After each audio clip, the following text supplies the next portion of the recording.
Siapapun Presiden Republik Indonesia, ya siapapun, ketika dia belum menyatakan bahwa rakyat Indonesia dibebaskan dari pajak, maka dia bukan presiden yang terbaik. Sepanjang presiden itu masih bergantung pada pajak rakyat sebagai sumber pendapatan negara, maka dia presiden yang gagal. Itu pernyataan keras saya. Tentu pertanyaan mendasarnya adalah, mengapa begitu? Ya, karena negara hidup dari pajak rakyat. 80% sampai 82% negara pendapatannya itu dari pajak. Sisanya itu PNBP, pendapatan negara bukan pajak. Hanya 18% sekian. Anda bisa bayangkan.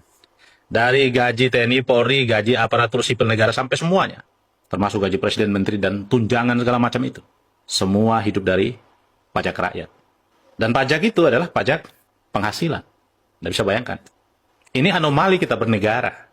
Secara objektif saya harus mengatakan bahwa negara ini semula tujuannya dibentuk adalah untuk kesejahteraan, kemakmuran, dan keadilan sosial. Itu prinsip utama negara ini dibentuk. Ada 4 hal yang membuat sebuah negara itu didirikan. Yang pertama ada wilayahnya, yang kedua ada rakyatnya, dan yang ketiga ada pemerintahan yang berdaulat.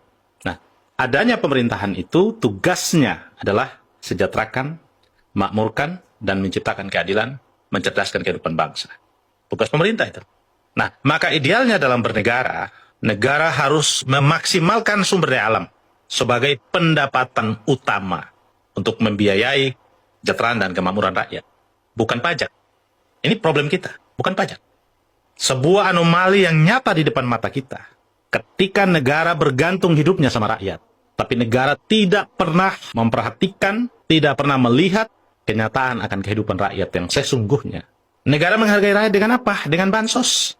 Anda bisa bayangkan, kemiskinan dipelihara dengan bansos. Ini realitas kita bernegara. Ini kenyataan kita bernegara, kemiskinan dipelihara.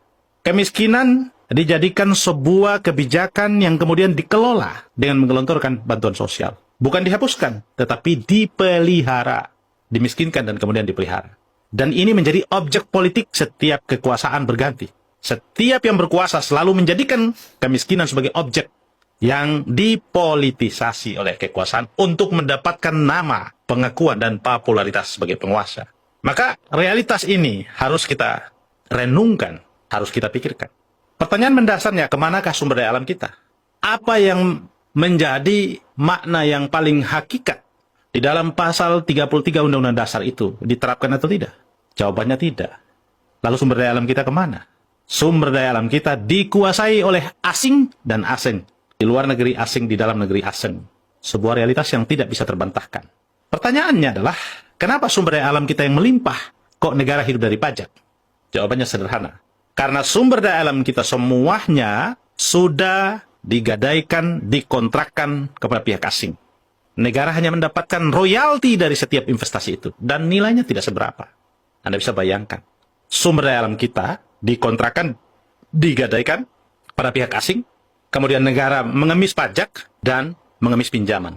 Sebuah logika berpikir yang sesat yang negara lakukan selama ini. Dan membuat kita menjadi termarginal. Membuat kita rakyat menjadi tersiksa dan harus kerja mati-matian.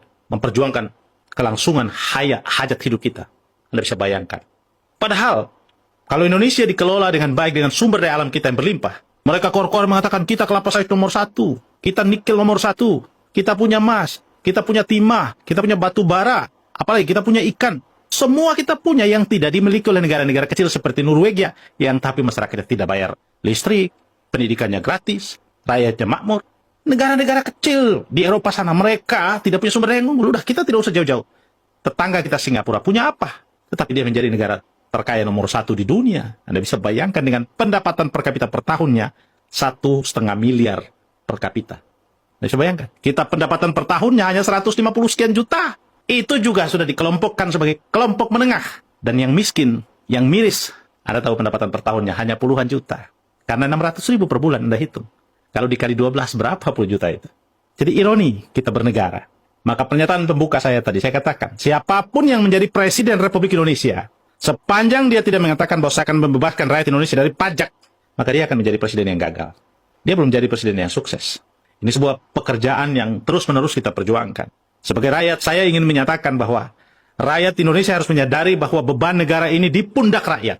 Tetapi mereka yang menikmati gaji, tunjangan, jabatan, perjalanan dinas, dan macam-macam. Mereka tidak bergeming dengan penderitaan rakyat. Pemilu ke pemilu kita berganti presiden, berganti menteri, berganti anggota DPR, berganti pejabat sana dan sini. Tetapi penderitaan rakyat tidak pernah berganti. Rakyat terus menikmati penderitaan dari waktu ke waktu. Dan ini sebuah kerusakan yang hakikat, yang prinsip di dalam kita bernegara. Tetapi rakyat kita ini belum sepenuhnya menyadari bahwa ini adalah sebuah tantangan dan sekaligus ancaman tentang keberlangsungan negara ini.